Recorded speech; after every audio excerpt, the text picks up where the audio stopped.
Have you heard about the water shortage in our area? Yeah, it's pretty serious.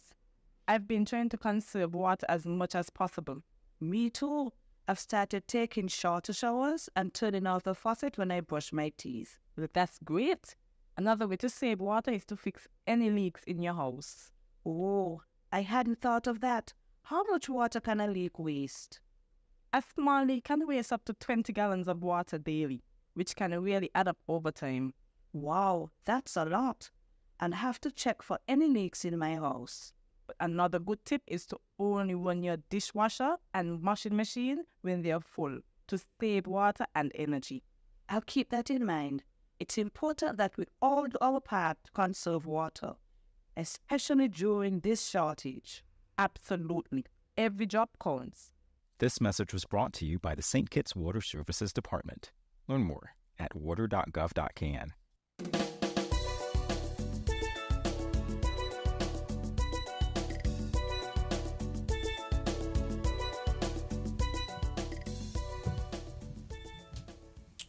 Hello, good morning to each and everyone around the globe.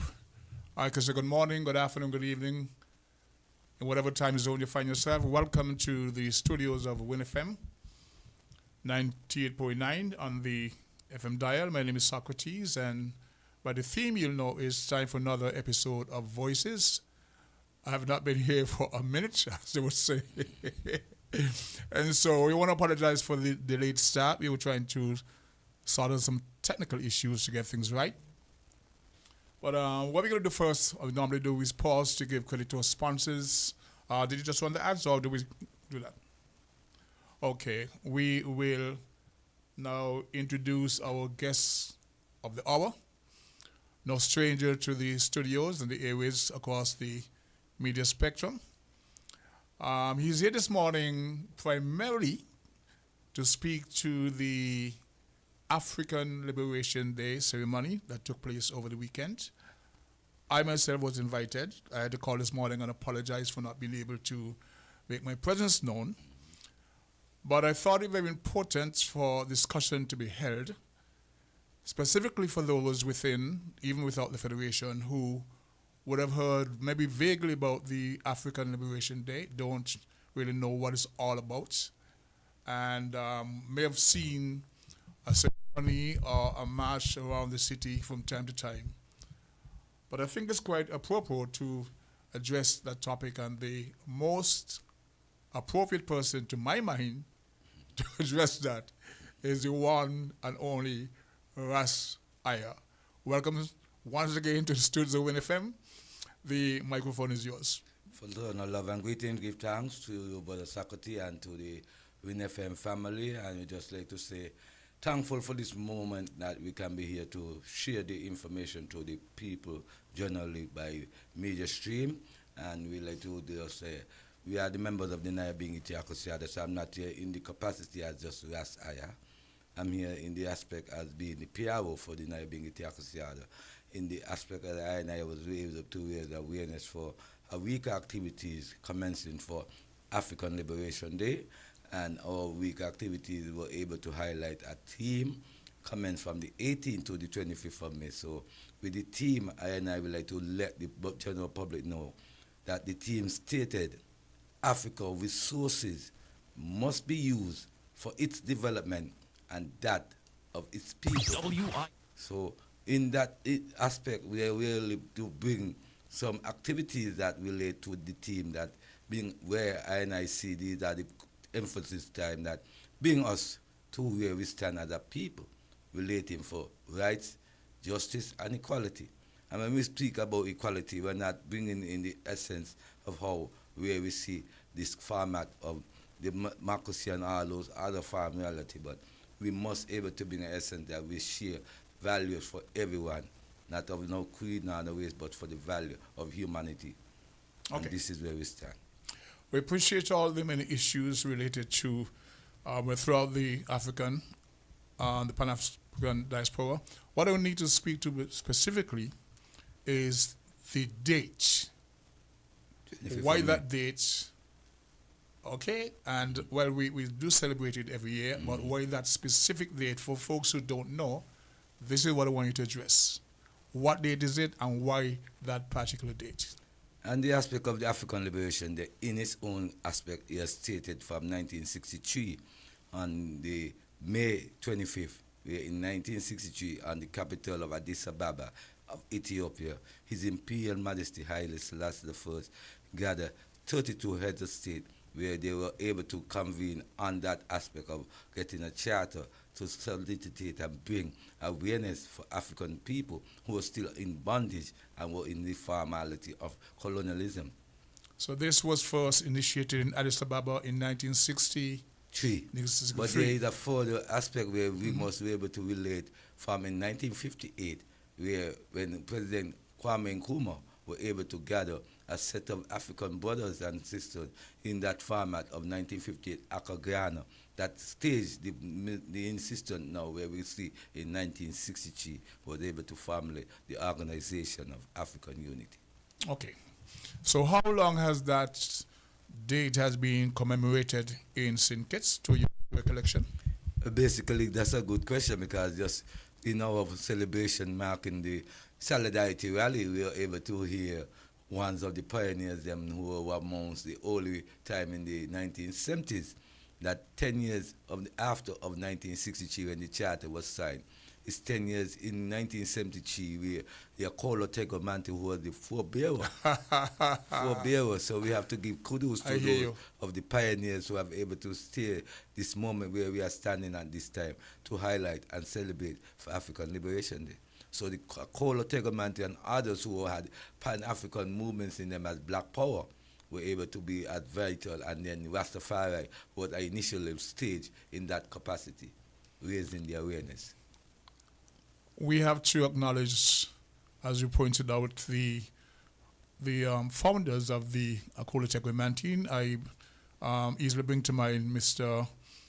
I forget his name there. Olamulo Larry Harmony.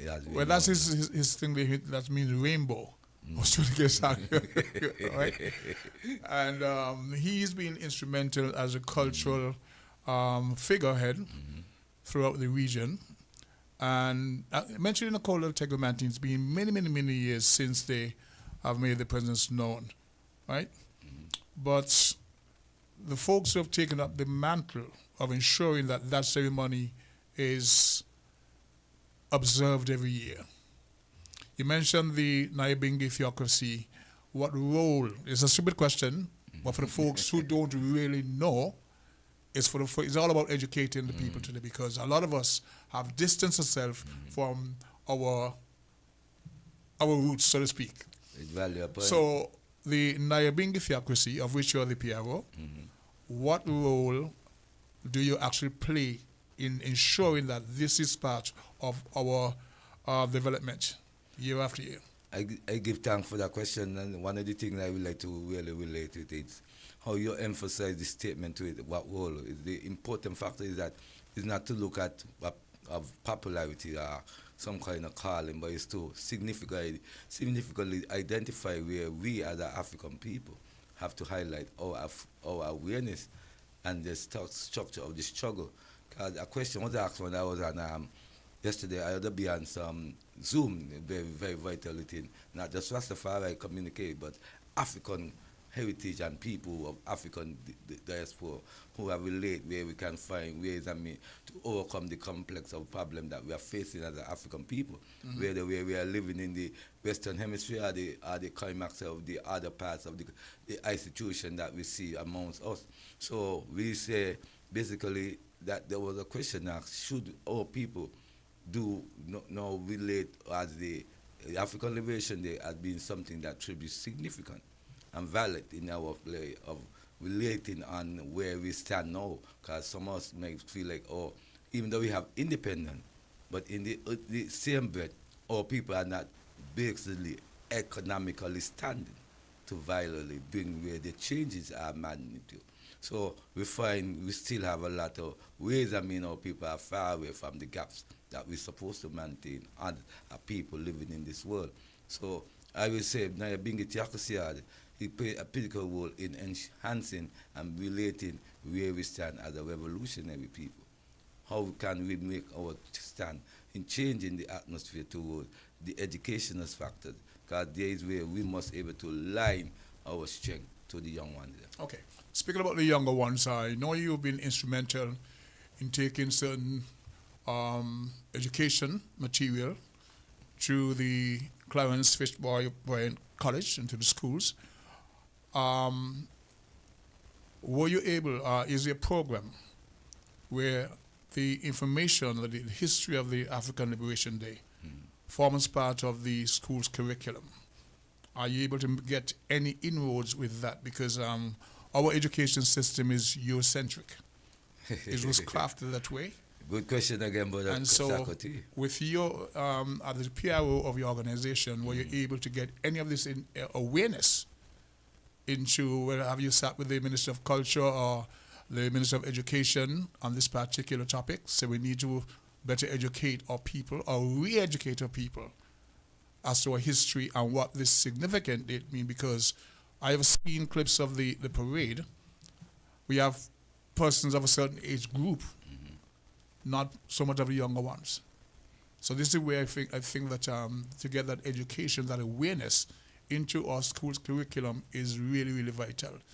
What are you on that? I would like to state this here generally that we have been a foresight in the educational format to relate with our academia people who are in the stage to help phase the curriculum. But one of the things that I find that don't really instead is when they're setting the curriculum, we are not in the hall stand. We know that. You see, so there is the situation got to be really bring a different emphasis in how you relate in this curriculum into bring a broader aspect than just not setting some standard that you want to relate from some aspect of what we state within the European formality. Now, is something that we are seeing over the years. The Rastafari and others of the African Pan-African movements here have utilized the emphasis in using educational material that used to drive pattern to go to the schools. We don't see that aspect really go forwardly like before.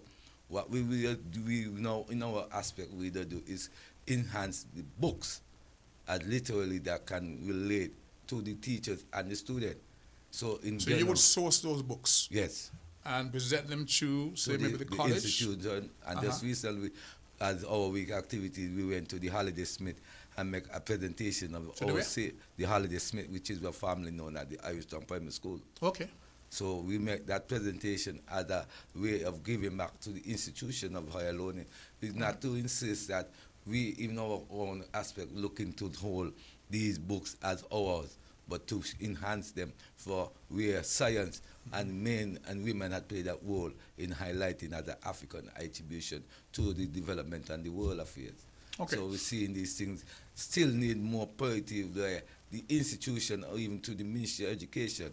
We like to say thanks to the CEO, Brother Flatsfy Mauricia always have helped I to make these gestures of the books. But where we see now we need more value where we can have dialogue in an initiative stage where not just for Rastafari, but people who can bring better attitude and support to our youths where we can see a greater change, because one of the things that I like to say here, as where we see in the sitting, there's a lot of our youths are facing some bullying aspect where in this compound of our school, we need to change that kind of magnitude. Okay.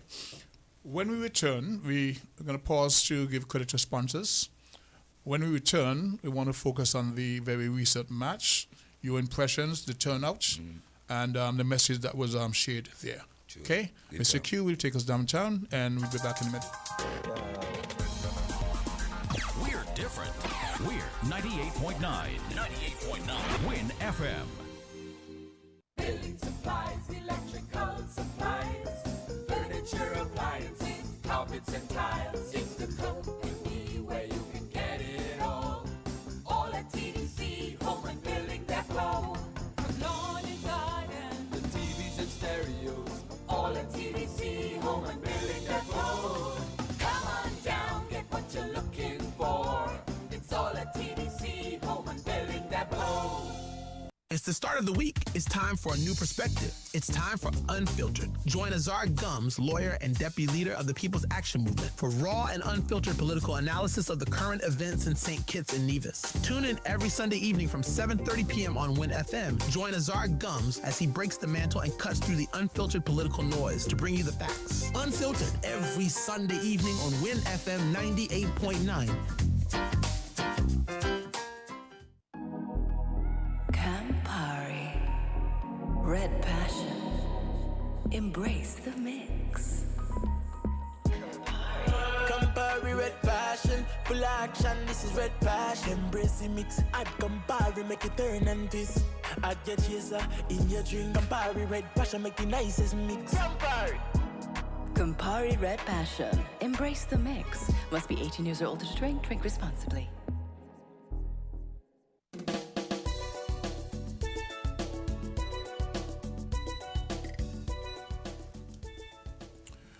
Once again, good morning and welcome back to our viewers and listeners all around the globe. You're locked on to WinFM 98.9, and we're having discussions today on another presentation of Voices with Mr. Russ Iyer. In the meantime, let me say shout out to Chris Collins, the columnist ambassador, Brenda O'Neill, Rosemary Donner, Sister Sylvian Henry. I've not been here for a minute, so I've not touched via this media, but just to let you know that you're still in our thoughts. And we are having a little chat with the PRO of the Nyabingi Theocracy Order in the person of Russ Iyer. And he's bringing us up to date as to, the formation of the African Liberation Day, when it was formed, the purpose of which, and what they've been trying to do to sensitize the public about its meaning to our people. So very recently, on the 25th of this month, which is the annual celebration ceremony of that day, the African Liberation Day, there was a march, a ceremony, a session in Independence Square, and we want to hear Brother Russ Iyer thoughts, impression on that, on the message that was shared then. So, Mike is yours, sir. Yes, my virgin, and thanks again, Brother Sakoti, and thanks to the listening audience of our WinFM. Have we seen the master and control? We say thank you, Quintessential, for the very vital soundbite in the music and sounding. We just like to say that within now for the recent celebration of the Solidarity Rally for African Liberation Day, it was held in the Independence Square. We were able to have a level of our people making some attribution, we don't want to say contribution, but attribution to their part in the format of the Solidarity Rally, where we had speeches and we were able to have singing and dancing. That was a part of Okolo Tegomante dancers were there to enhance that for celebration towards the Solidarity Rally. Now, we realized the number wasn't that impactful, and we are not looking to just generally say that even though the number was not impactful, we were looking to have the value of the celebration to be remembered of the struggle is continuing to our people wherever we are.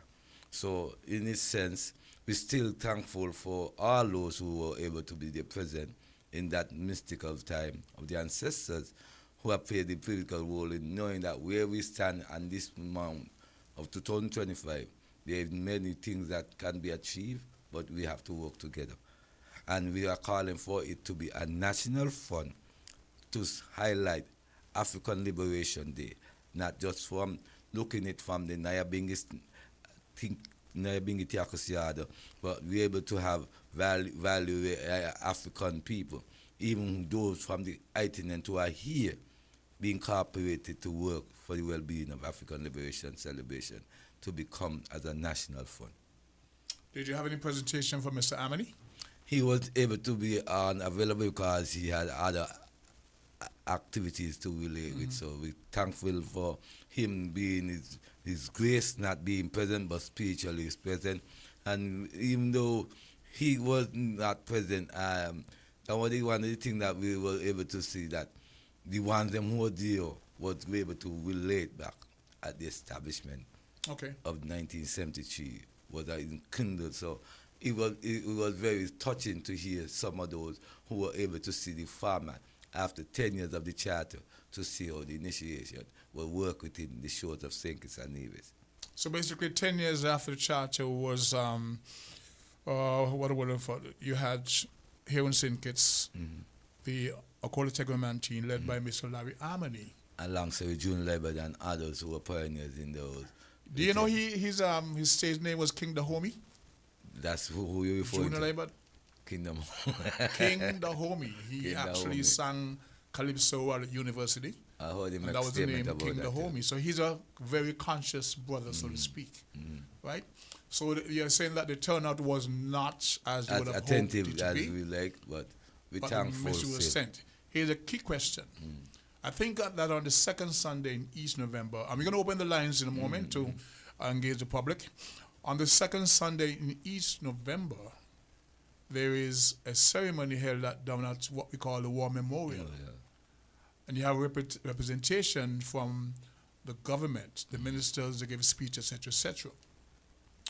A few months ago, up at the Buckley's Yard, you again were instrumental in making sure that the Buckley's riot, so-called Buckley's riot, was recognized, celebrated, and you had commitment from ministers of government to build a monument that says it's going to be a park. Not just one monument, but a memorial park, which would be very, very appropriate. Have you had any representation from any government minister at this particular rally held on the 25th? It's a shame to see that. We would like to see that there should have been, but the invitation that was sent, they were on travel duty, so that wasn't present. But we always request that. What about the year before? The year before, there were a president of the minister make an appearance. Okay. The year before. So we leave them off the hook. Yeah, but well, duties. all in all, what we say, when those travel duties are away, send someone in the capacity to be representation of your aspect being absent. So because we don't look at it, and when we was in touch with the office, we tell them send somebody who is genuine to African liberation. And it should not be just from those in government, but from the opposition. Yeah. So because you're representing a people, constituencies, and your presence ought to be there. That is, if you take this whole issue seriously. On the level of respectful to what your heritage really rely. Because I mentioned earlier about the curriculum by which we are educated is Eurocentric.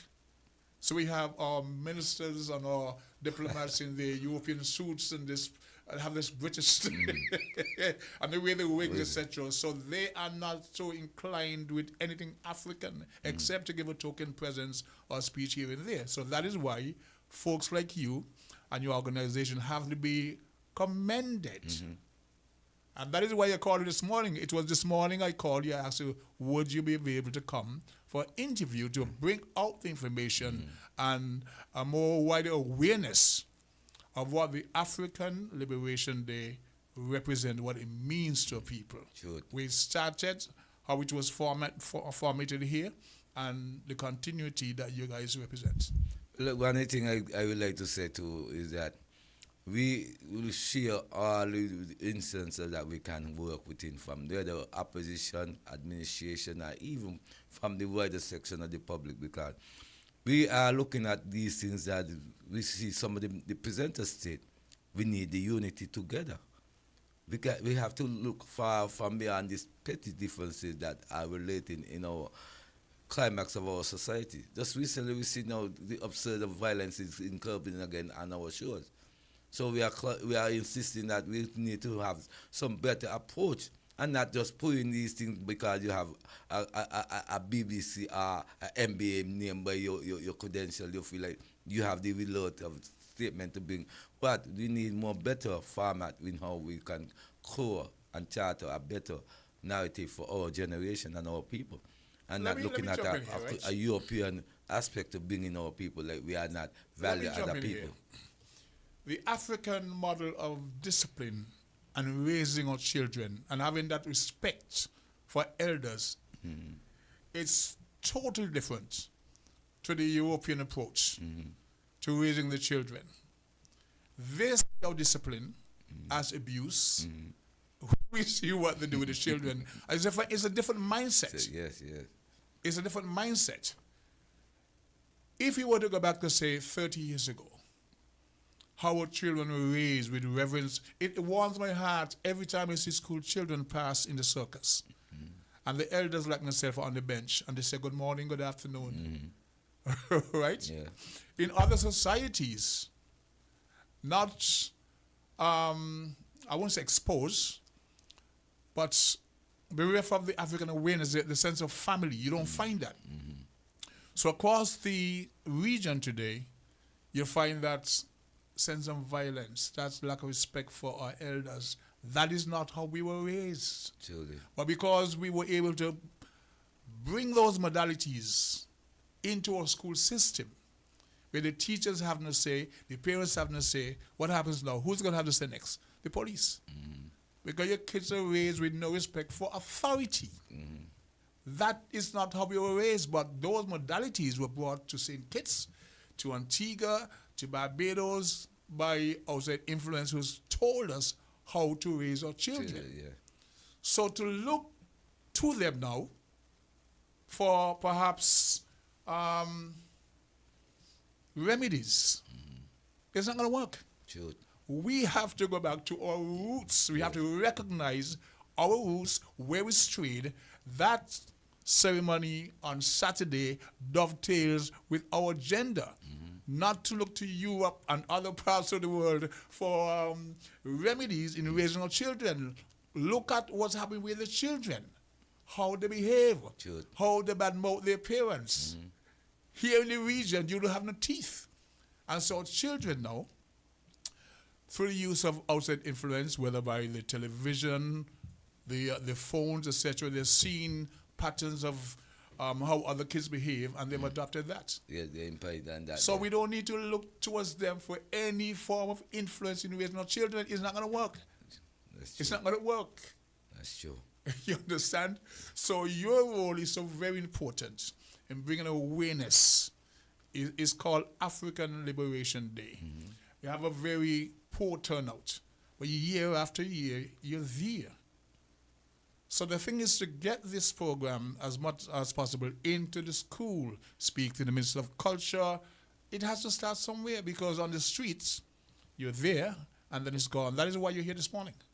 Well, I would like to add, we still are here to meeting with both the ministerial posts, Ministry of Culture and Ministry of Education. So when you say they have travel duties, right?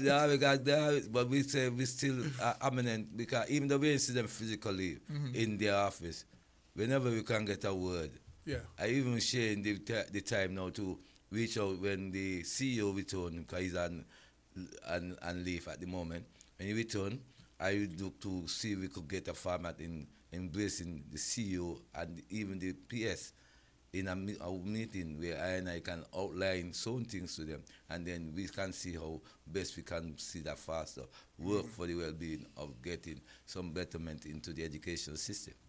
We wanted to, at this point, invite the public, if they choose to weigh in on the topic, or, its voices, so, they can introduce a new topic. So the numbers to call are 662-0989, 664-0989, and 466-0989 and 762-0989. There are other numbers I need to get from Q during the next break, so we can invite the wider public. But if you're viewing, if you're listening and you want to weigh in on the topic on the table, you're free to do so. My name is Socrates, and we have, of course, the Venerable Ras Aya, and we're discussing one of the issues that affects our people, the lack of awareness and the poor turnout when we have anything African. Okay, we have to address that. So lines are open. In the meantime, Masaya, Saturday, what was the message sent? Well, only one of the things that was very important, we had Lachlan Tatum bring some nursery rhyme. Lachlan Tatum? Yeah. The poet. The poet, and it was in turning to show, as you said, all up in part of your remnants of where the African culture. to the European culture are totally different. You spoke about that? And he give outline where the term, some of the that is like the colloquial term like they use.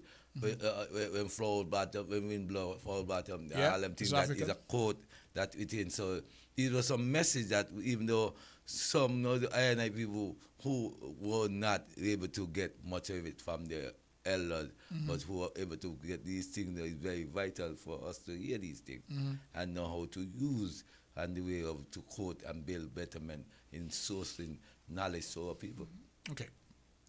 Were you able to use utilize the media? Because some programs are now broadcasted live. People don't show up. And there's some people who may want to show up, but they're infirmed for one reason or the other. So you have the live streams, etc. Have you before a break? Oh, we have a caller. Good day, caller. Sorry about that. You're live on Voices. Good morning, West Aya. Can you hear me? Yes, Mama. Henry, blessed day to you. Man, Socrates, I thought you went to the motherland and they capture you. I sent you this morning. You escaped? Yes. But I'm back. You know what I mean? All right. Next time carry West Aya with you, man. So what? She said next time carry that with you. Yeah. You carrying this struggle up here. Now, so the African Liberation Day, most of the interest was around apartheid in South Africa. And many people felt that after South Africa regained its independence, that the whole movement would close. But when people ever thought about it, the level of activity and participation fell after Mandela was released. You mean here in St. Kitts or across the region? Across the region, maybe across the world too. Wow. Maybe what did not happen is that there was not a clear definition of what African liberation involved. That it was more than just South African apartheid. So people ask, well, which part of Africa was liberation now? That is people's question, you know. So it is for my good friend Ross and the West. Yeah, but Mama Henry, I put it within where you said the question is asked, where African liberation will be needed now. Well, is even though we have seen that there was independence, but still we are not seeing the economical stability that will relate for us as a sovereign state, and the solidarity that we have to enhance, and the spiritual remnants that we must able to impact amongst, because remember Africa is a diverse way of all people. We have different aspects in cultural awareness. I don't think that was imparted to the people properly, because I'm sure you know that. You didn't see some of these statements relate from the early pioneers of what they insist on, especially. Yeah, but remember, when the early pioneers were talking, apartheid was strong in South Africa. So there was a cause then? Yeah, there's a cause. So there was a cause. Because even some of the people who started it, maybe they felt that they had finished the job, so that there was less participation by people who had started it. You understand what I'm saying? I'm following you. So it is for them to revive the enthusiasm among the young people. That's true. You know, so. But one of the emphasis of the revisal of the movement towards young people must be able to impact changes and values and much more. Yeah, so that the young people could relate to it. Because right now a lot of people cannot they hear it, you know. But it means very little, because you say, well, in Kenya, in Ghana, you know what I mean? Just like how you were saying in South Africa. So that is it. All right, then. Thanks a lot, Mama Henry. I do appreciate your point of view. And that is something where you outline, Mama Henry, the initiative we have to take. So, in a sense of these things, we as the members of the Nebingiti are not looking at it from just Rastafari. We are looking at it from an African holistic. We got to go downtown one more time. It's 10:45. We have to give credit to our sponsors. When we return, we'll continue the discussion. I want to thank Sister Henry for being our first call for the day. She is still a very valued educator. Take us downtown, Q. Found the sound. 98.9. Win FM.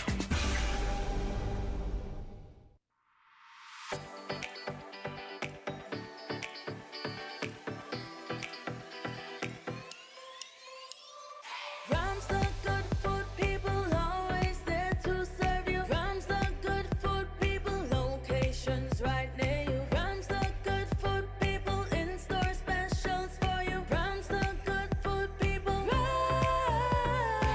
When you need better service, Rams is always here.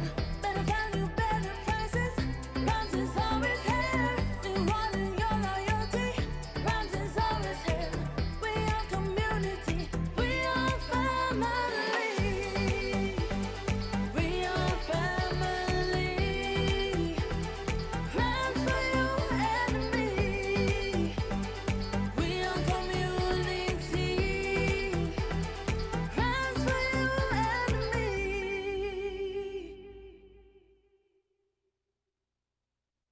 Do you want to know what's happening in sport? Tune into On the Ball, a weekly tour show which is on WinFM 98.9 every Tuesday from 7 to 9 p.m. with me, your host, Troy Biff Mills. We will keep you on the ball with our variety of guests and, of course, your calls, discussing the facts and the stats and sharing your opinions. Get on the ball and stay on the ball by tuning into On the Ball with Troy Biff Mills on WinFM 98.9 every Tuesday night from 7 to 9 p.m. and also on Facebook and YouTube. Be on the ball.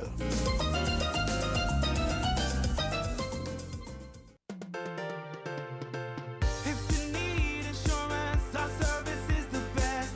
Our motor insurance can give you more for less. Property insurance can save you a lot of stress. At CDC Insurance Company Limited, we care about your investment. Guarantee you peace of mind. The best team in the business. Guarantee you peace of mind. No other company will guarantee you peace of mind. Together we'll succeed and guarantee you peace of mind. CDC Insurance Company Limited, where you get more coverage for less. Let's stop child sexual abuse. The age of consent is 16, yet our 15, 14, 13, 12, 11, and 10-year-olds are becoming victims of sexual abuse and exploitation, which is being forced into sexual activity before they are old enough to decide. This causes mental, emotional, and physical harm to our children. Parents, it is your responsibility to protect and to educate your children. Develop a relationship of trust with your child. If they trust you, they will tell you. Child sexual abuse cannot be our norm. We must work together to correct this. Help us prevent, help us protect, help us prosecute. A message by the Department of Probation and Child Protection Services. Contact us at 467-1311 or 662-6833 for more information.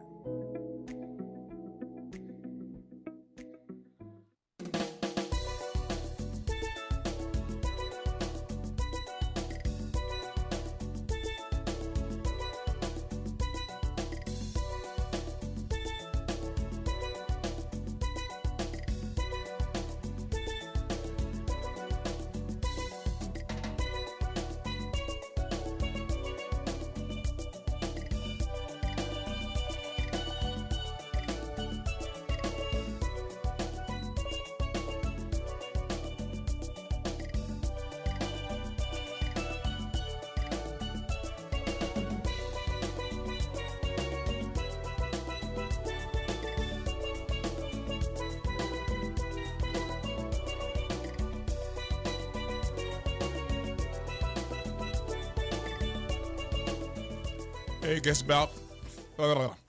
what? We're back. I want to say hi to Dr. Sweeney, Dr. Leader. They're, of course, National Federation up there doing a vital role and staying abreast of what's happening. So once again, we got about 10 minutes before we wrap up the the session. So we've touched on the origins of African Liberation Day. We spoke to some of the founders. Well, they actually led by Mr. Amani, with the formation of the Akola Tegumanti. And we spoke about the many challenges over the many years, but you guys are still very consistent in your efforts to ensure that this ceremony is upheld, the anniversary. I know of some other islands in the region that still observe that, but can you tell us, from what you know, because you're more informed than I am, about the many islands in the region that still celebrate that day? Right now, as we state here, Jamaica in particular, and we have St. Lucia just recently, and in Grenada and other parts of Trinidad and Tobago have made the effort in standing out on the 25th of May specifically to indicate to the world of the support that will usher out for Brother Ibrahim Traoré as the leader of Burkina Faso. And in that aspect of the celebration for African liberation, that was one of the stand that was really emphasis out in the region, as the Caribbean region. But all in all, we are not just in Caribbean region, even in the African continent, where South Africa in particular, the Rastafari community and others who are initially standing firm in supporting and other parts of the region, where of the continent of Africa, where you see where we have others who have learned the emphasis in standing out. Even in Burkina Faso, we know where Brother Ibrahim Traoré have led a statement on the aspect of African liberation. You spoke on the same topic? Yeah. Okay. So in the format, we are really seeing enough strength of initiative raising the awareness, but it's now time to see the work in action as he is himself is doing priority to change how African development needs to occur. Are there any interlinking dialogue between the various countries that you mentioned and the various organizations? Well, as you just stated that, I would like to say, yes, generally, from we have a program that is called the Lion Voice that is led by one of our virgin from the shores of Jamaica, but he live in America, and his name is Jazz Makwasi, and he have a show. His name is what? Jazz Makwasi. Okay. And he has shown that there are now movements in Burkina Faso where we are seeing Rastafari community will be able to link on his program to show out the solidarity within the support of what is taken in the Sahara region. So there are not much physically, but there are communication links that are impacting at this moment. There's a calypso that I know that brought me aware or gave me awareness to this particular issue. It was done by the late King Swallow of Antigua. Okay. Right? So I want you call a lot of islands, but you did not mention Antigua. Antigua and Barbuda. So I want to know if you know that this is still being observed in Antigua. Well, in Antigua and Barbuda. If you had more time, because when I came in, Q was interviewing another guest, and he had no idea that this would be the topic. Okay. But I know, given time, he would have formed that song. Song, but do you know the song at all? I heard this song. This wasn't know it. Them young days, yeah, when my grandmother playing them music there. Liberation Day, the 25th of May, the whole blasted place, they claiming Freedom Day. Yeah. And part the chorus, freedom, we go march in peace, freedom, we not afraid police. So then we have the Calypsonian as a messenger, spreading that message. That is how I learned about it. That's why I use the term struggle, because the struggle don't just implicate just one way. You have other ways of means that the struggle have implicated to where I and I as African must unite in the way of well-being. And that's why we say we have this as we're not just looking from just who we are in the Nyabingi Tiakosia. They want it to be a wider spectrum of the Rastafari community and other people within. I was having some problems yesterday with my vehicle. It's the main reason why I didn't show up. And I felt bad. I felt guilty. I said, you know what? maybe it's a good thing because I will be using material from, even though appropriate, will be from I need to write a song that speaks specifically to the liberation. to that. And so it would take some research. So God's willing, and if the universe allows me, next year for that date, I'm going to have a song. I can't let the late swallow. He's gone to the great beyond. The song good. And have the only song that speaks because, as I said, Day, freedom. that song is what educated me to the issue. Good. Right? And you need to find it. And when you guys are marching, you play it. Yeah. Right? Because it goes to freedom. We go march in peace. So you're marching with the song. Freedom. We ain't afraid police. Freedom. We got to tell some cost to go to hell, right? And that was written in 19... I don't know when it was recorded. Okay. But I know around the date every year in Antigua or leading up to that particular time, that song was played all over. We don't have any song, as far as I know, from within the Federation that speaks to that issue. So I'm going to try to step up to the plate and make sure, God's willing, I can make a presence next year and sing the song. We got about 4 minutes before we end the first segment. I do expect a call from a very important person overseas. So in the meantime, I'm going to let you speak to our listeners and viewers. If anyone want to call us in the meantime, before we wrap up the segment, they can call back after. I'm going to give out the numbers, but in the meantime, you got about 3 minutes to wrap things up. I'd like to say thanks a lot for this time to having I and I here to make this view of our attribution to the African Liberation Day and the value of why we are seeing that is significant to us to assure of African Liberation Day be remembered in the shores of St. Kitts and Nevis and the wider parts of the world. Now, I'd like to say this Saturday was just gone. We take the initiative state of honoring in remembrance of Randall Robinson. That's, yes. Okay, pause. We have a call, very important caller. You're live on Voices. Good morning, King. I won't be long. I just want to throw this one in the box. Please, happy to hear you. It's very difficult to understand that a politician comes to you to give him the opportunity to serve you. And then he became so powerful that you have to find songs and means to get the message to him, to remind him that the fact is that is why he was elected into office, was to serve and to protect you. But he used the same power that when he get in office against you, who put him in power. God, it's hard. It's hard. So what do you do, wait 5 years? Huh? Do you wait 5 years? Have you reached 5 years? Do you wait for the next 5 years? You have the legal process at the polls. You can't wait for the next 5 years because they're burning you. When your own life bites you, it bites you hard, you know. And he don't even have the common courtesy to come and tell you, man, you better I promise to do things for you and so on. It ain't work out that way, but this is the way that we're going to go and we're trying this to see if it's going to work, to see if things will work out for you. He ain't got no time for you. The big shot now. Who do we blame for that? If the same game is being played over and over, same game on us time and time and again, who do we blame for that? You know, the thing is, right? The thing is that he did not change when he get in there, you know. He was like that all the time. He just didn't have the power to reveal his true identity. I see. Well, we don't take good and bear it. That's all I can say. I think that's good enough. Have a good day. Have a good day. Okay, thanks for your contribution. Rasa, you got a minute.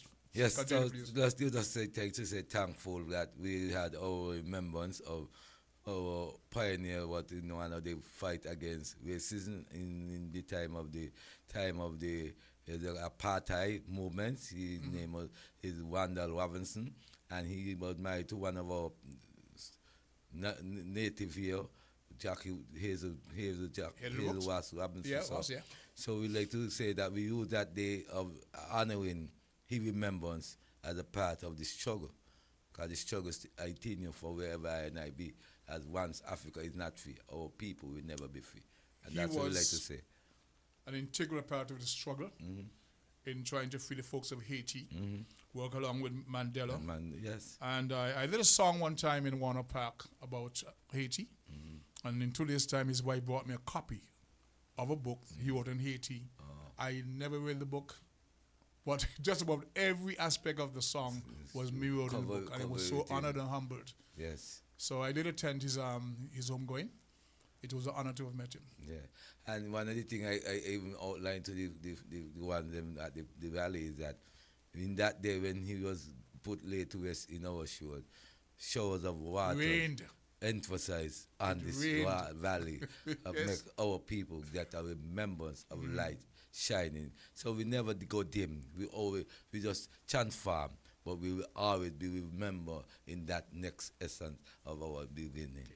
So we give thanks for this time at WinFM, and thank you, Brother Sakati, for having I in the shows again to emphasis to the ones of the public that why I and I have doing for African Liberation Day and for the awareness for our youths them to unite as one. Give thanks. Once again, thank you for being who you are, for doing what you do, for the better development and education of our people. Once in a while, somebody shows up, right? Because every time a freedom fighter fall, somebody rises. Yep. In that place, I want to thank you for being the person you are and for what you're doing. So, once again, I think you blessed us here at WinFM. Thank you. With your presence. Give thanks. Enjoy the rest of your day today. You'll be safe to my brother. Continue. One right? love.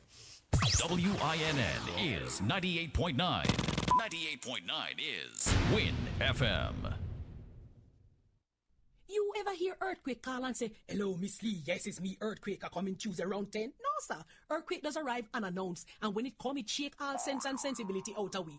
Remain calm, stay inside, and do the DCH. Drop, cover, hold on. Once the shaking starts, you know it's earthquake. Make a quick move to a safe place. Don't run to the doorway or any exit. Stairs might block up or full of people. Elevator, avoid that, because you might get in and poof, power gone, and you're stuck in that box without ear. Take cover under a strong table or a bed, or crouch against an inside wall or in a corner, and cover your face and your head with your arms. Remember, DCH, drop, cover, hold on. Glass windows and doors, outside walls and doors in an earthquake, bad news. Take care yourself. Most injuries during earthquakes happen when something drop and hit people entering or exiting a building. Last thing, nobody run outside and ask, you feel it, you feel it? Remain calm, stay indoors until all the shaking stop, and do the DCH, drop, cover, hold on.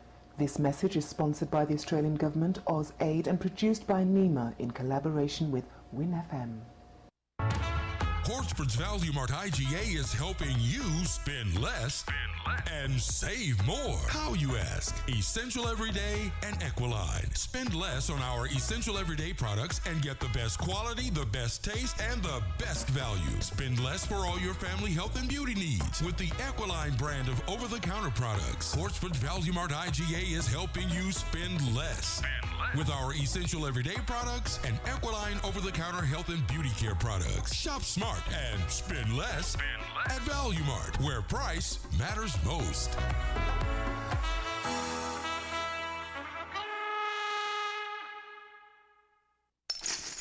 Let's get real on WinFM. Hi, this is Lavi. Let's get real Wednesday nights at 8 on WinFM. Get ready for an hour of real talk that will keep you engaged and informed, bringing you insights, the hottest topics of the moment, and perspectives that matter from the runway to the political arena. Real talk with Lavi covers all.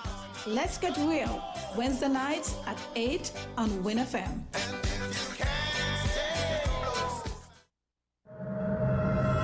If you live in low-lying areas, be aware of the possibility of tsunamis immediately after an earthquake.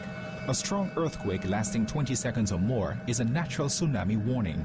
Do not wait for an official warning. Gather your family members and evacuate immediately after the shaking stops. Don't delay. A tsunami could occur within minutes. This message is sponsored by the Australian Government, AusAid, and produced by NEMA in collaboration with WinFM.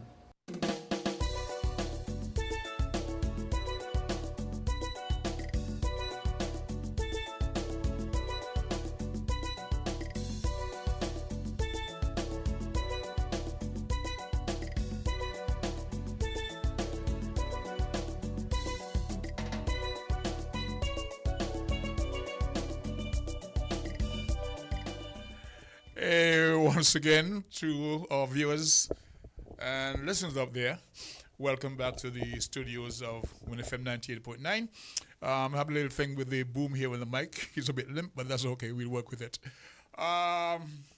So yes, I've not been around for a while. Back in town, so to speak. So Sister Henry said I was missing. Well, yes. I'm happy to be back here to be able to share with our folks out there. And, you know, so roughly about a year ago, there was an interview with a couple from Bonnier. They are in the person of Davika de Bissassa and James Finesse. They are on a campaign to sensitize the world about some atrocities happening in Bonnier. They were here in the studio with us. And I got a call from her yesterday asking could they be interviewed this morning, because there's an event coming up shortly where some officials from the Netherlands are here, and they want them to not be allowed to misrepresent the situation and development that's affecting the people of Bonnier. We thought we had understanding where we could go into an interview. That's they've called a while ago and sent me a bit of material. So I'm going to try to read it and then go back to open lines where we can have a dialogue if they're unable to call in. Okay? These folks have showed up at CARICOM, at various ministers of government meeting to tell your story. And I have a letter here. This is from Chairman Motley. No. But let me read it. It says, I write to you on behalf of the Bonnier Human Rights Organization to express grave concern regarding the upcoming participation of Dutch Special Envoy Edison Rizna, the former and controversial governor of Bonnier. So this letter, it appears, was written by Mayor Motley. Dear Chairman Motley, or it's addressed to Chairman Motley. So let me rephrase that. This letter was addressed to Chairman Motley, Secretary General, and it says, I write to you on behalf of the Bonnier Human Rights Organization to express grave concern regarding the upcoming participation of the Dutch Special Envoy Edison Rizna, the former, and these things have a way of jumping out of place. Where is it? The former and controversial governor of Bonnier at the Global Sustainable Island Summit, GSIS, scheduled for May 2025 in St. Kitts and Nevis. Please find attached a formal objection letter concerning Mr. Rizna's appointment previously admitted to the United Nations Secretary General. While Mr. Rizna is being presented as a representative advocating for climate resilience and funding for the Forum of Sustainable Island Jurisdiction, we respectfully submit that his whole role is not aligned with the interests of the people of Bonnier. Rather, he serves as an instrument of the Dutch state, advancing Dutch strategic and economic objectives while masking them behind the image of island representation. We urge CARICOM leaders to be vigilant of the misrepresentation. Mr. Rizna does not speak for the native Bonnierian people, nor does he reflect our lived experience, our lived realities. The narrative he promotes emphasizes climate vulnerabilities in Bonnier. It is not only misleading, but deeply harmful. Our island, unlike many others in the region, lies outside the hurricane belt and is not frequently affected by natural disasters. While climate change is indeed a global issue, it is not the primary concern impacting our people. The true crisis in Bonnier is a human rights crisis rooted in ongoing colonial rule. The Dutch government imposes exorbitant, unaccountable taxation enforces cultural erasure through education and policies, and facilitates uncontained migration from the European Netherlands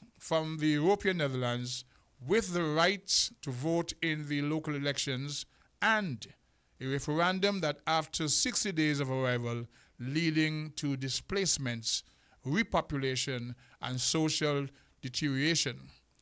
Our healthcare system has become a tool of fear, with laws such as euthanization imposed without respect for our moral and cultural values, resulting in a doubling of death rates and the marginalization of our elderly. Since 2010, our native population has declined dramatically from 80% to around 30%.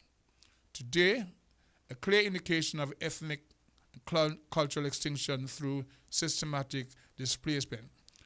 Mr. Rizna's participation in the summit threatens to reinforce colonial narratives that obscure our struggles for rights, dignity, and self-determination. We respectfully urge CARICOM leaders to discern between the interests of a colonial envoy and the enthusiastic voice of people fighting for their survival. I'll read a bit more.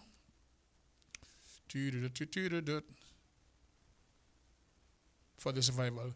We ask for your solidarity and moral leadership in ensuring the regional dialogue upholds the principles and justice, truth, and decolonization. Sincerely, James Finesse, Bonnier Human Rights Organization. And there's a letter to the UN Secretary General. If I may read that to it, it'll be fine. So if you are listening and can give us a call, you would have the numbers. Give us a call and let's continue discussion. This one to the UN Secretary General is a bit fine. I would have to bring it up, and it's a bit of undertaking. So it's 12 minutes past 11 o'clock, and the lines are open. If you can join us on this conversation, that'll be great, because you're the best person to represent your interests and concerns. 662-0989, 466-0989, 718, and this is in North America, 718-285-6948. This one says Canada, I think it's Florida. It's 305-921-595619. That's 305-921-4619. And these are numbers that get you in on the conversation. I'll have to get some more. So from the UK, it's 033-044-0065. And locally, 662-0989. I want to thank our callers who took the time out to engage us in the little conversation. So I've got me about it's 30 minutes past 11. And I have to make a shift, because formerly it was from 11 to 1. So my fault. I was giving up for the midday news break. Now I have to readjust. Okay. Some issues around town. We have a call. It's a bit soft here, so let's open lines. Good day, caller, live on Voices. Good day to you, Socrates. How are you, sir? How about now? Blessed in Jesus' name. Jesus Christ has been blessing me continually day by day as he sustains me in his salvation and in his grace. Yes, so, yes. Jesus Christ. Nice hearing your voice again too, Socrates. Nice hearing your voice again too.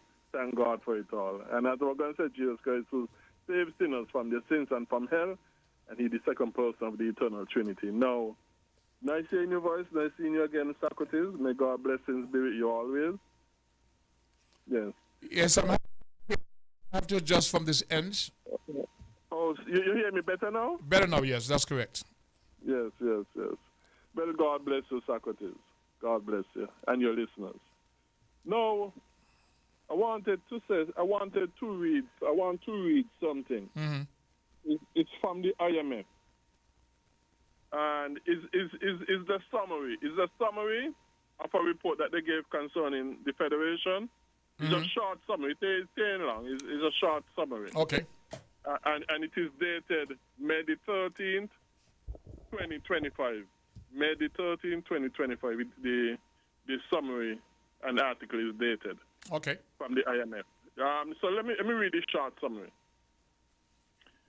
In the context of a moderation of growth following the post-pandemic rebound of the economy, the economy is facing significant challenges. The fiscal outlook has notably deteriorated.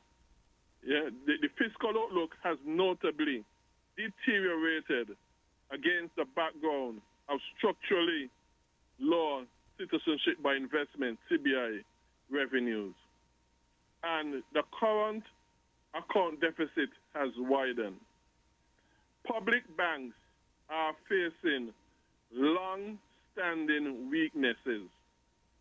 Public banks are facing long-standing weaknesses, which may have important implications for financial stability and fiscal sustainability, while lending from private banks and credit unions is expanding rapidly.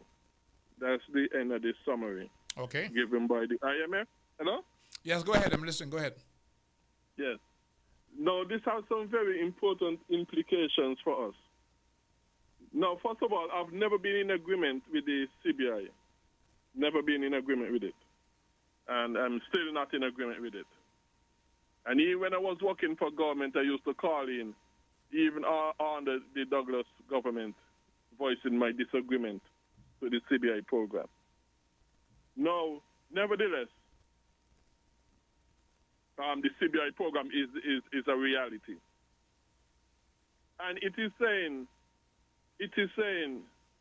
the fiscal outlook for the Federation has notably deteriorated against the background of the CBI revenues being low. And you see, this is one of the foolishness of we putting all of our eggs, putting a lot of our eggs in the CBI basket. You know, so because of that, it is saying our financial background is actually has actually deteriorated. I got that. So that means I got that. Yes. But for the public as well. So one of the implications of that is the more and more responsibilities and demands we are making of government, we have to realize is that the government no really got the money, you know. And the government should be honest. You know, so for example, government has just added very significantly to its expenses the pension plan of the government auxiliary workers. And while I'm all for them getting pensions, the laws of mathematics and the laws of economics, they do not bend. They are not sentimental. And if you add more and more expense to your budget, you have to find more and more money to meet those expenses. If you are not cutting back in any other area, and the more and more expenses you add to your budget, is the more the government going to have to end up sooner or later be taxing the people and putting on more government fees on the people more and more. And that's going to be bad for the economy, especially for the poor. So the government need to be cutting back a whole lot on expenses. And I always believe, as you know, I don't got the Bible way, to be privatizing the overwhelming vast majority of what it has owned and is doing. Because if you don't cut back in other areas, but you keep adding more and more, and you have a so you're not a pension for the auxiliary workers. You're more concerned about the management of the funds. Not only the management of the funds, but the increasing debt that the government is putting us in. And I am saying, that with the addition of the of expense that that you have put on government with the government auxiliary workers, you have to cut back in other areas tremendously to offset those expenses. Okay. Because your financial situation is deteriorating because you're getting less and less CBI. Okay, your point is taken. Your point is taken. Well, let me ask you a quick question. Let me ask you a quick question. How do you let me ask you a quick question. How do you weigh that against the PM's visit to Nigeria to seek economic aid? To seek economic aid? Yeah. We are going about things wrongly. Because, like I said, for example, you go to Nigeria for economic aid. That is loans you're going for, innit? Depends. Well, it doesn't have to be outright loans, but you're making efforts to get some sort of input, economic. Well, but you're looking for economic aid, so yes, you might get advice on that. But hold on, let me say this. This is really a comical situation, very comical, because the Nigerian economy is doing worse than ours. So how are you going to get economic aid from an economy that is doing worse than ours? Where's your empirical proof that they're doing worse than ours? Just go to the UN Human Index Development. Go to the Human Development Index. Not to be disrespectful, right? I don't want to hear a thing from them, the IMF, the World Bank, nothing at all from them. Nothing at all. Those are the only stats I can go on right now. Okay, I understand that. But I don't want to hear of any picture. I don't want to hear of any picture they paint when it comes to Africa's development. Okay. None. Okay. Right? But like I said, those are the only stats I have to go on. I understand. We don't have any local stats I can tell you what our stats are concerning Nigeria and us. Okay? I understand. Let me just make this statement because we have to take other callers. I understand the situation of the economy. Some weeks ago, on Freedom FM, Edinburgh told Jamie that the economy is facing some serious problems. And she asked him, so what do you do to allay the people's fears? And he said simply, we have to tighten our belts for 2 more years. So I'm aware of all that, right? I'm aware of all that. I heard the clip too. I heard it too. I look at the message in the 7 years of plenty against the 7 years of lean. Let's take the CIB. We would have said we had 7 years of plenty, which was mismanaged, not utilized properly. Now in 7 years of lean, what do you expect? So we have to go back to the drawing board at just about every level. I see us going back to the IMF. This is why I prefer they reach out to Africa. There are a lot of folks, well, what Africa? Everybody is raping Africa because that's where you find the resources. Everybody. So why not reach out diplomatically and try to establish dialogue? Because they have what we need. They're in a position to help us. Gaddafi was, and they took him out. So to look to America and Trump, Trumpism, I would rather go to Africa. I'd rather go to our own, dialogue, and say, let's see how we can help each other. So I applaud the PM for that. Not everybody will see it that way, but to run to America and the IMF on your knees, keep begging and begging again, it's not what they want for our country. Right? And I agree with you. We have problems. I agree with you. The IMF, I think, is counterproductive for us. It's not good. But we have been a member of the IMF since, around 85? To our detriment. We've been a member of the IMF? To our detriment. To our detriment. Yep. But so let me also say this quickly, because this is a part of the IMF report concerning us. You notice I also read that the public banks are facing long-standing weaknesses. Okay? Now, at least that I would think, include National Bank and Development Bank. Quite so. Right. And so these banks, according to IMF report, are not in a strong position. They're in a very weak position. And we have more people who apply for loans. Yes.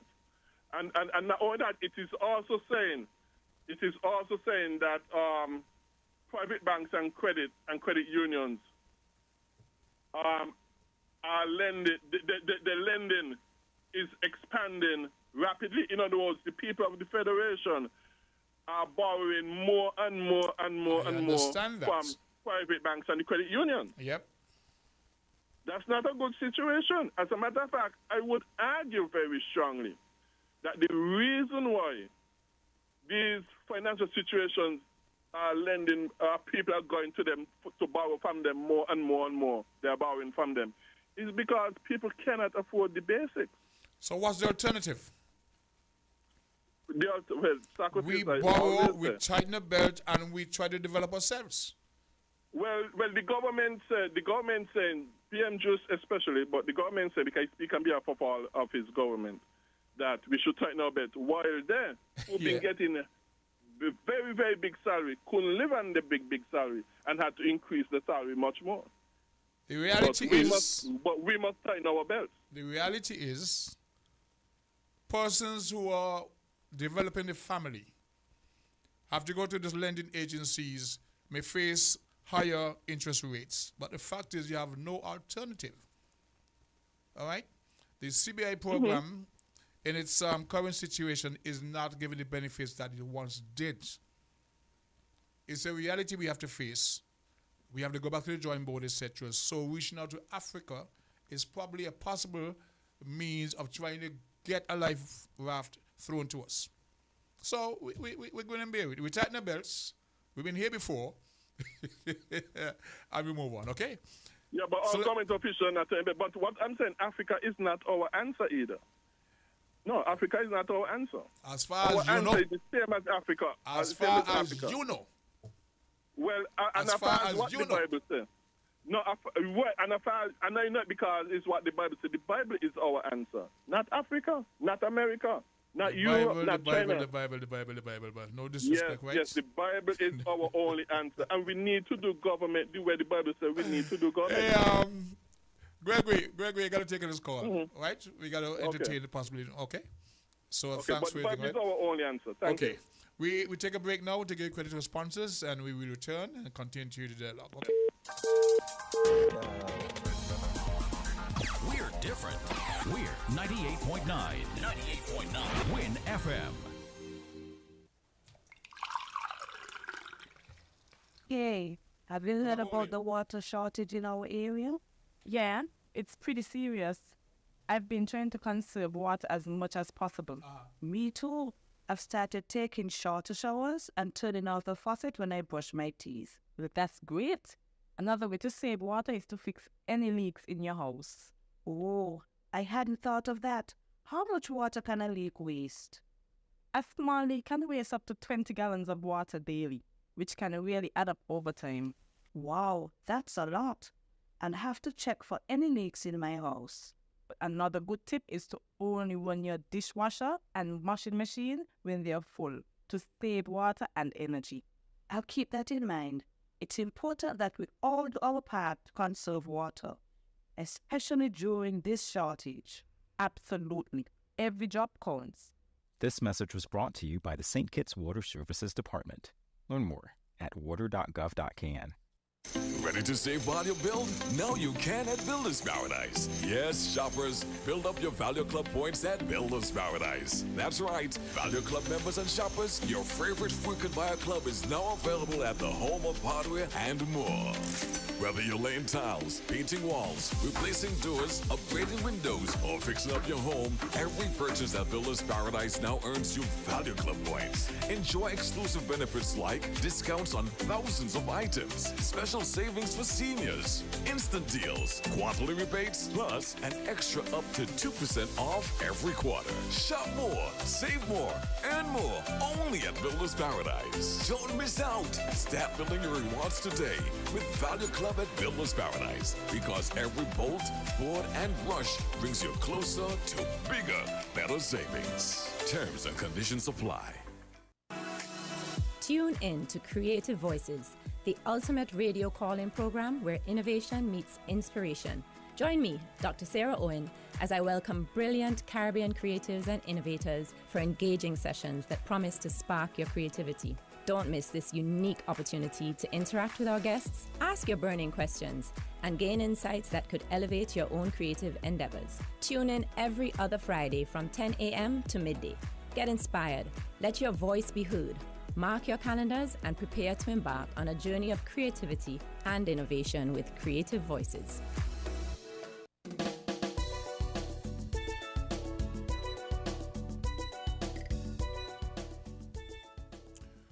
Welcome back to our viewers and listeners, and we got about 31 minutes past the 10 o'clock, 11:31. So we go up to 12. I'm still trying to adjust to the the time that we used to do it before.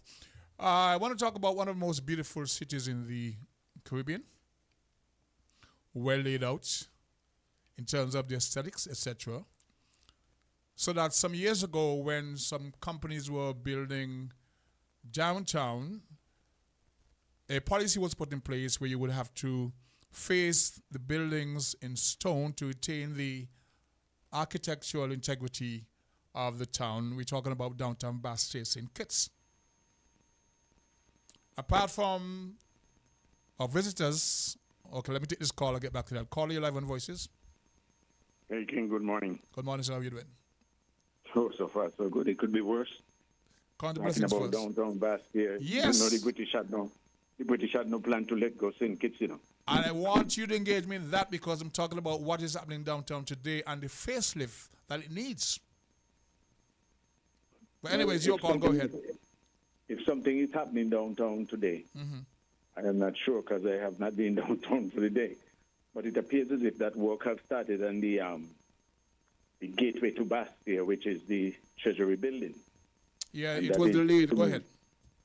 That is, he have been delayed again. No, it was delayed for reasons. So I'm happy to know it was it's started. Okay.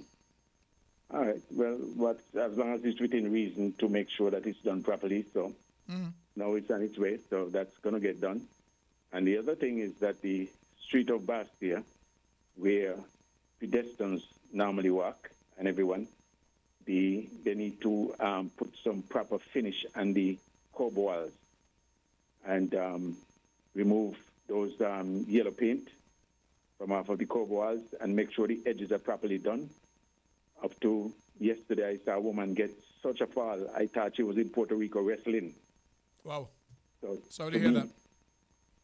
Say that again? Sorry to hear that. I started to see that too. I mean, I feel so helpless because the sidewalk is very, very uneven, and that need to be done properly, and the walkway need to be fixed. But you see, like you were just speaking about the economy, I'm not sure how we're going to fix that because the source of the Citizens by Investment appear to have dried up. And the other thing is that I thought that the original plan of the Citizens by Investment was to develop the country so that everyone will benefit. And if you develop the country, then you put the mechanism of the country to work so that it will generate means of employment and income for our people. Correct. And if that was the case, when you have, like if you have a plan to buy a vehicle and you take the money to do something else, forget the vehicle gone out the window. I think the former managers took a trickle-down approach to the development of St. Kitts. You could have trickle. You could have it, but you need to. You could have it because in the attempts of giving loans from that fund to foreign entities, those funds haven't reached the people and the man in the street. We had to bail out some of these very same entities from the fund again. If your interest rate for the development bank is so high, much higher than the commercial bank, because the excuse is that you can get it easier. And people don't want to be choking debt. So therefore, they're going to probably shy away from that to a lesser interest rate, even though it might be more difficult to get it from the commercial bank. But even though so, the development bank, idea of the development bank was supposed to help the people, but the interest, but they themselves were borrowing from other people looking for such a high interest rate, so people are scared to borrow. So what is the current rate? What is the current rate? Well, I'm not sure right now. And the commercial is between 7 to 9 to 11%. Well, that's high. That is high. Yeah. That is high. And you see, a loan is all depends on your sustainable, your generating income, because you have to pay the loan, plus you have to live. So they cannot give you a loan above your means. Quite so. Unless you're going to have joint venture with somebody to facilitate you with the loan to pay. And right now, a lot of people are scared in joining with anyone because lots of people are walking off a leaving you hole in the bag. So it was one of the arrangements for the smart homes. That was one of the ports. Say that again? That was one of the ports for the smart homes, to have you go through a bank. Because based on your salary alone, you can't afford what they were asking. So there was an arrangement where you go to the bank and you secure and then you pay whatever interest demanded. Yeah, but I thought that was one of the main arrangements until I hear they get away with some kind of money. I'm not sure how that story went. I am not too familiar with the story that they take off with certain amount of money and now we're in a slump to try to get the money back and all kind of thing. And to me, let me venture this. Let me venture this, right? The person who was given a contract to build those houses had no credit or credibility in Trinidad. There were persons that he was trying to partner with and they refused because of his reputation. I spent a few weeks in Trinidad, and it just happened that these persons said, I mean, what are you doing? And they're not surprised with the outcome. But everything is just a phone call away. Just a phone call away. Do due diligence, find out, check, background check. It comes down to who's vouching for you. Yeah, but how many houses have you built? Where have you built before? None. Reputation. What is your track record? So how they get their hand in the pot?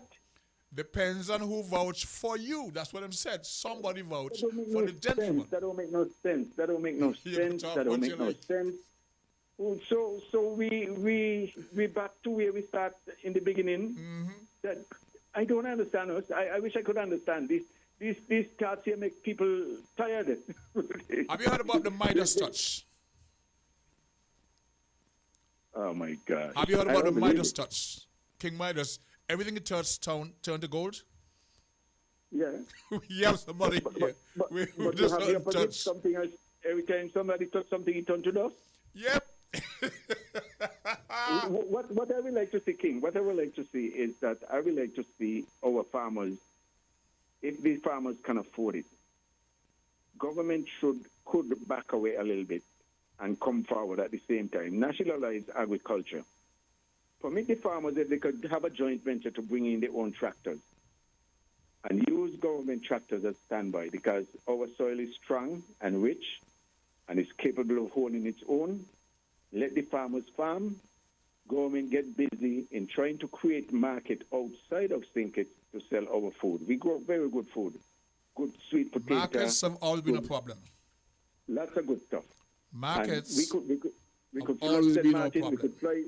Antigua don't have any mountain. We have better soil. We could sell things to Antigua.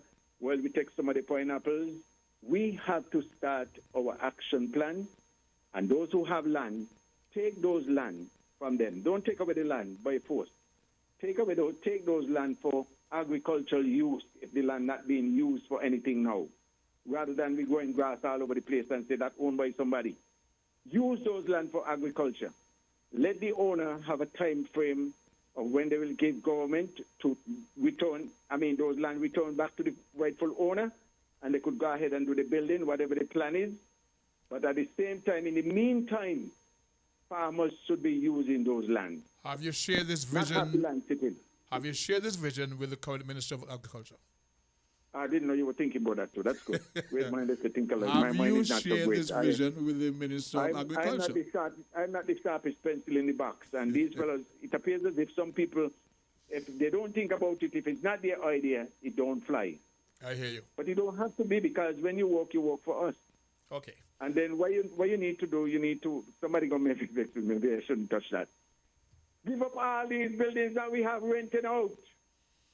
Why are we renting buildings from the Rams and the Chinese and all those other people and whoever around Fort Lance for courthouse?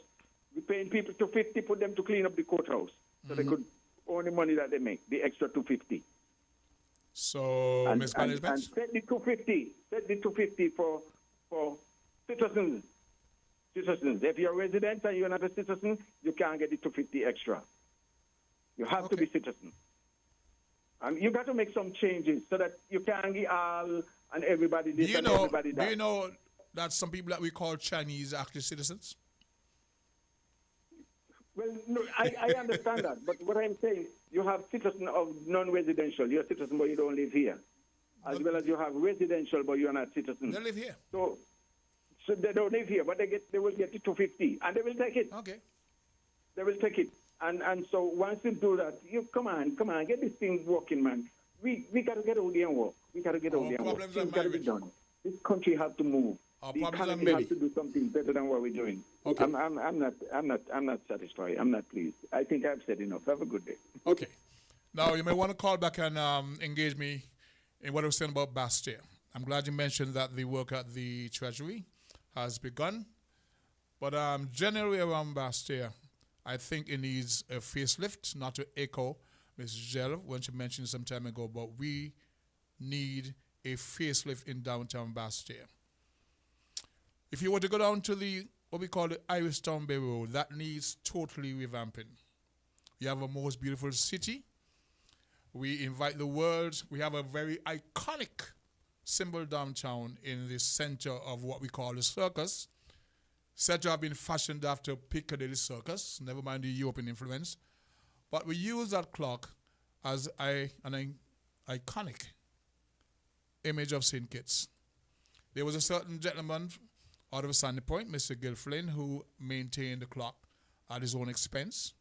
Not the painting, but ensuring that it worked in terms of the mechanism. Just about everybody, even those who are not sane of mind, come to Bastille. They go to the circus. They pass to the circus. And it's really, really a sad thing to see the way the town is shaping up. We're going to take a break right now and come back and talk about the renaming of 4th Street because it can be called Indianville. Anyway, we pause for a word from sponsors and we return. We're different. We're 98.9. 98.9. Win FM. The importance of co-parenting. Every child has the right to bond with the parents that gave them life. Children are happiest when they can freely communicate and enjoy the time, talents, and lessons that each parent brings to the relationship. We make co-parenting difficult when we focus on differences rather than what is in the best interest of our children. Parents, your relationship with each other should never affect the relationship you have with your child. Celebrate your children together. They deserve your best. A message brought to you by the Department of Probation and Child Protection Services. Contact us at 467-1311 or 662-6833 for more information. Attention, St. Kitts and Nevis. The countdown is on and time is running out. This is your final call, your last chance to save big at Hostos Automotive during our VAT Off Drive On blog event. It's your final call, your last chance to get up to $15,000 in total savings. No down payment, free servicing for 12 months, free bill of sale, $1,000 in groceries, or 3 months of free gas, free registration, licensing, tinting, and accessories, and 4% VAT VAT off on top of it all. Yes, you've heard right. Everything free and 4% VAT off. But listen closely. This incredible sale ends when June ends. No extensions, no do-overs. This is your final call. Your last chance for the biggest auto sales saving for the year. So don't walk, run to Hostos Automotive now. Your dream car is waiting, and these deals are ready to roll. Hostos Automotive, where affordability meets the road. Terms and conditions apply.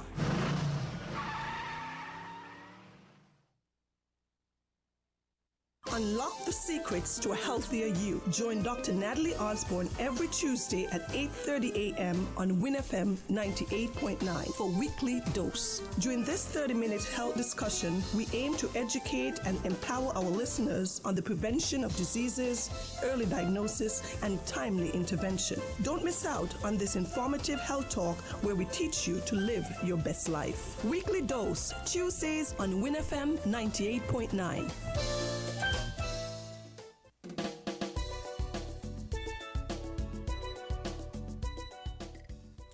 At 11:45, you're live in the studios of WinFM 98.9 on your FM dial, and we're in the closing moments of another presentation of Voices. My name is Socrates, and before we get into any further discussion, we want to say hi, hello, and good morning to Brenda O'Neill, logged on, a friend of the Federation, here oftentimes, and she's saying to me, welcome back. Thank you. Okay, let me see if I get this point in before we take any other call and before we run out of time. At the time when the vendors were moved out of downtown Central Bastia, a space was created for those who served food in that area next to Independence Square. Others who sold fruits, vegetables, they were given space in the market, etc., etc.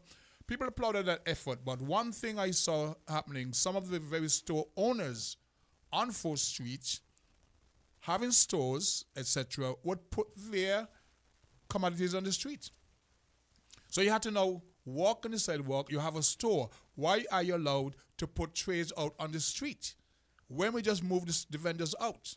Now what has happened, the vendors, one by one, have taken up occupancy of 4th Street again. I applaud every person who is determined to be self-employed by not depending on the government. So if you become vendor, that's fine. But what is happening now, the street, well, 4th Street itself, is now being, I would say, invaded. There's some vendors have a little tree on the side, a little umbrella. Others, have to walk in the street again.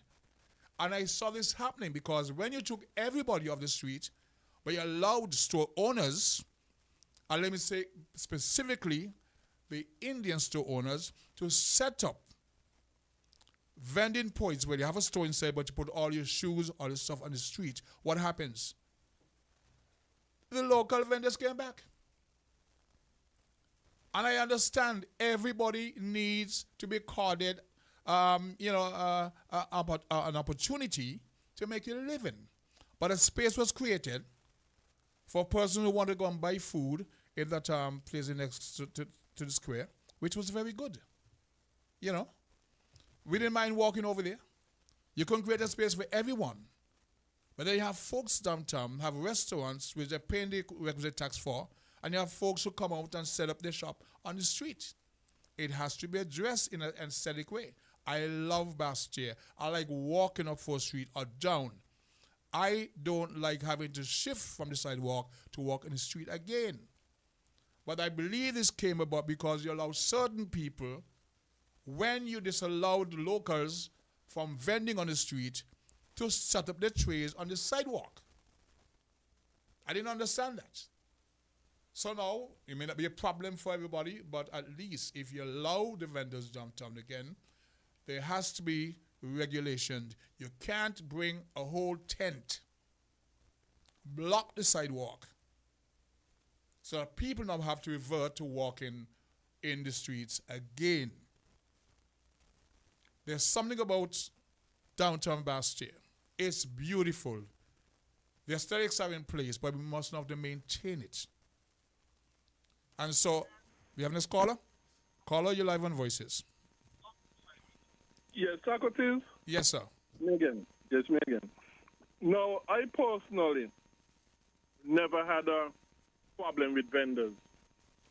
I personally never have a problem with vendors. As a matter of fact, I used to love to see the vendors all over Bastille on the streets because to me it make the place look a lot more livelier.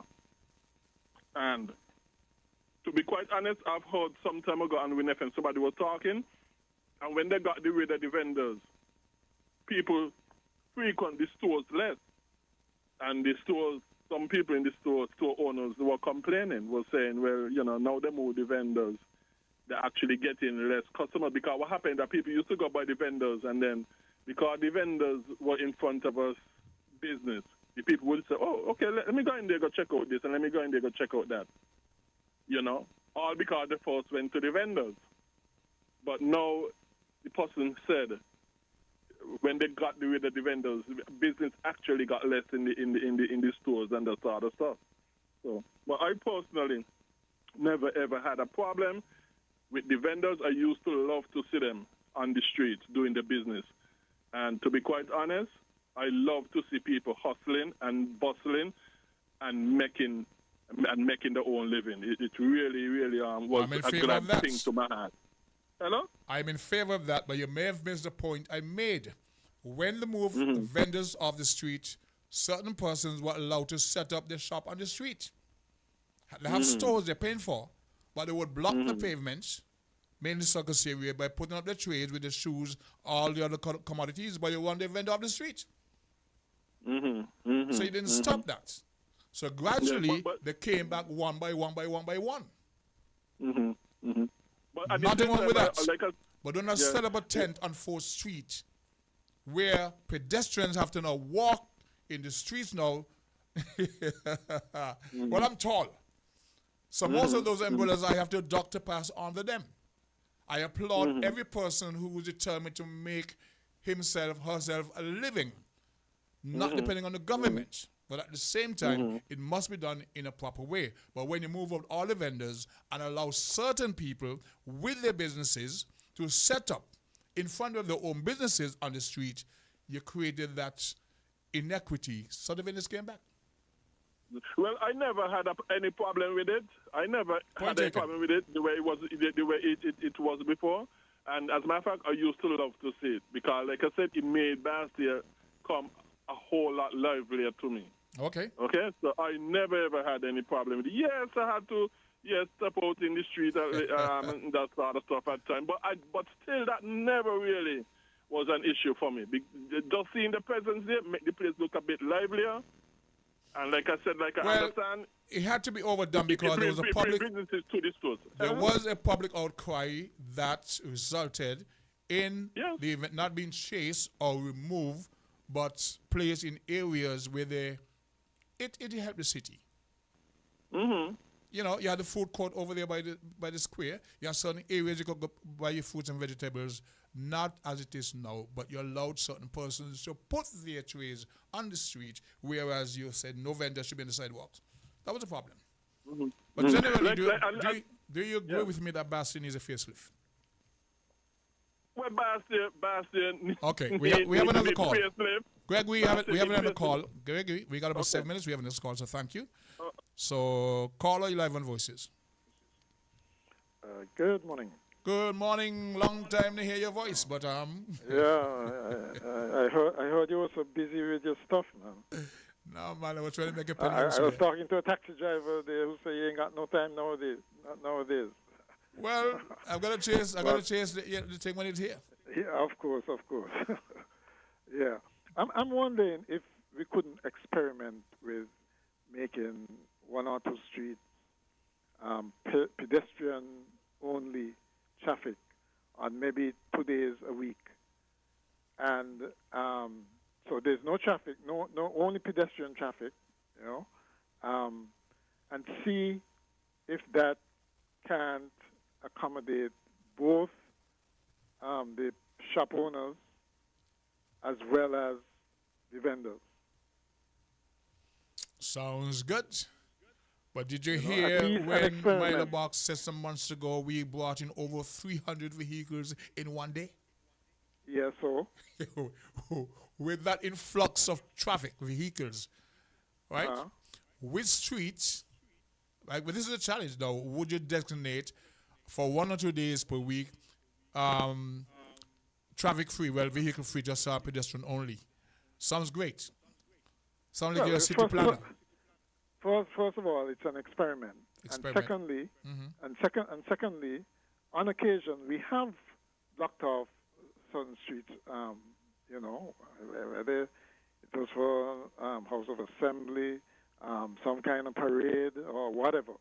Okay, people will find alternative places to park. I know it's a challenge, but people, if they know in advance, they know that is key. On these particular days, don't even try to come down town, and let the traffic authorities designate these streets and designate particular routes for people and suggest other areas for people to park. Would you have any particular street in mind since you've have this idea for some time? I'm thinking either Bank Street or even 4th Street, since according to you it's happening now anyway with the Indian stores there, right? Somehow I wouldn't like the idea of Church Street, no.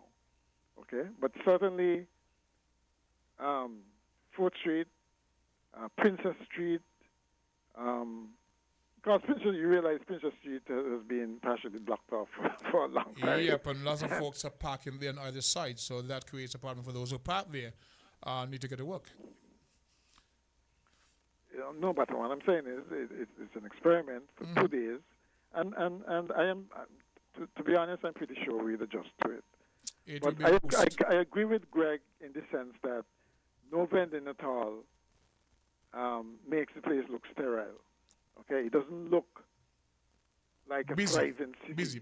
Yeah. It doesn't look right. like a city. Yeah, I understand that. Yeah. And anyway, you're going to find vendors, which is welcoming, but it's what was done and who was allowed to continue it while it was denied to all locals. Right. And the other thing, too, there's another way of, another more controversial way of limiting vendors. And you know what that is? Taxing? Charges? Exactly. Huh? You charge them? Okay. Exactly. Right?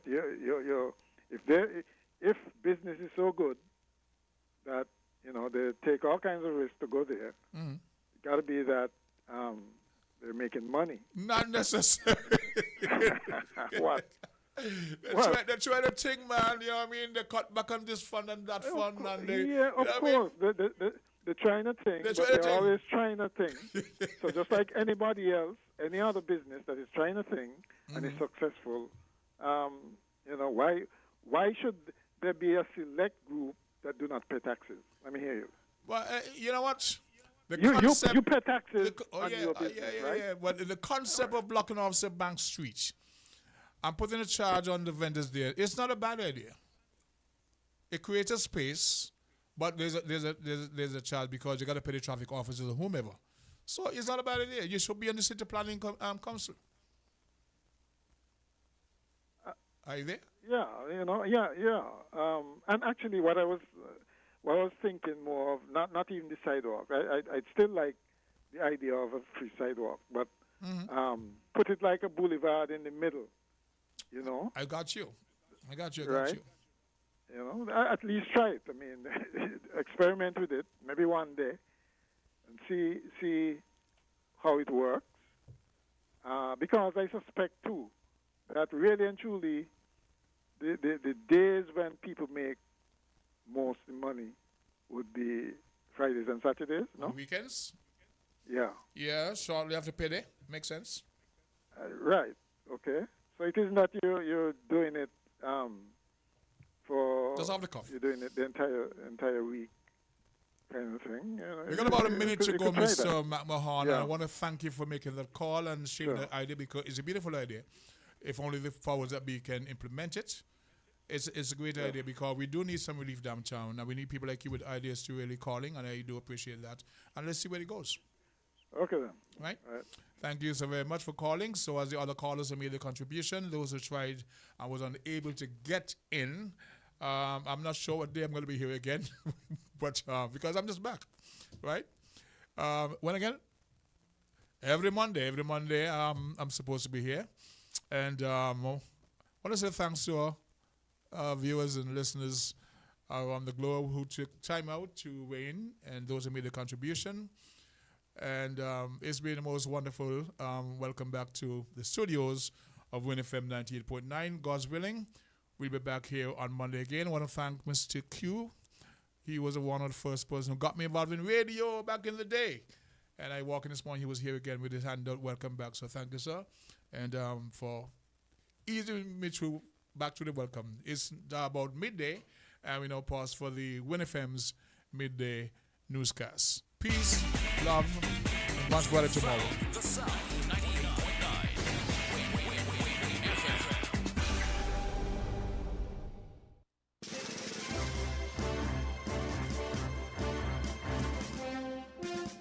We now bring you the headline news. The headline news is brought to you by The Grange and Carib Brewery.